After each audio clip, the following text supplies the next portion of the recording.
when the earth moves right before your eyes. We will lead each other back to solid ground.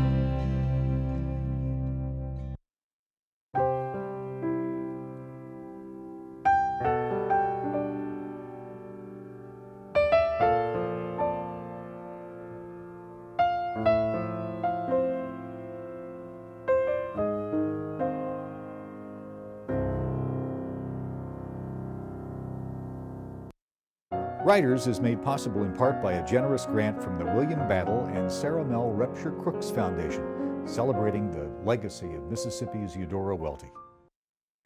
Hello, I'm Gene Edwards. Welcome to Writers. This time, Katrina.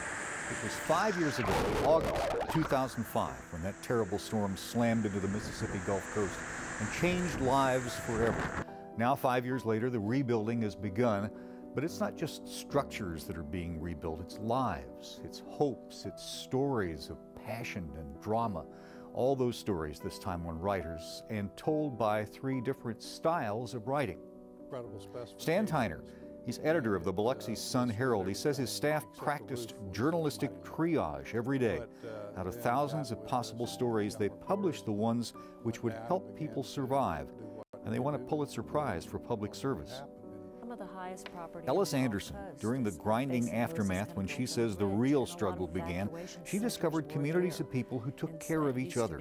She began a blog so friends across the country could know their plight and their progress.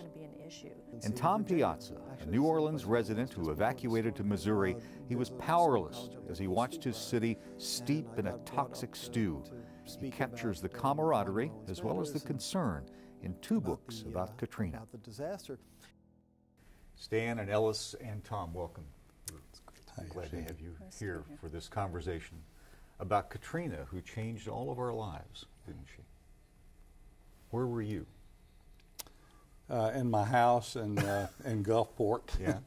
So you wrote out the storm in your house, not at the newspaper? No. But some did at the newspaper, but got to the newspaper that afternoon. What was the first official word that the newspaper received after it passed? What was the? Well, there wasn't much official word because everything was so dispersed. The information was not centralized at that point. What was the first report you could trust? Well, was what I saw with my eyes. I drove down to the beach and saw the world that I used to know had gone away. Didn't exist anymore. The landmarks that we knew that represented the coast of Mississippi had been obliterated. Then began to do what you do, is report on what had happened. My editor at HarperCollins called me up and asked if there was anything that they could do, because I had no idea if I had anything left in my house, if anything was there. And I said, well, I don't know, I'm kind of going crazy. And maybe if there's something I don't know, if I could write something, but I don't know what. And so we talked about it a little bit, and we came up with the idea of writing this short book, which became Why New Orleans Matters. Afterward, in the afternoon when the winds had died down, I took a walk around my neighborhood. There were houses off of foundations, trees, roofs gone. But as I walked toward the front, it was totally obliterated. And just like Stan was saying, and the whole town is gone. And I knew from seeing that if our little part of town, which was on the highest ridge of land, was gone, the rest of the coast didn't have a chance. And so the implications, I was looking at a few blocks of destruction, but I knew without a doubt what had transpired on the rest of the coast.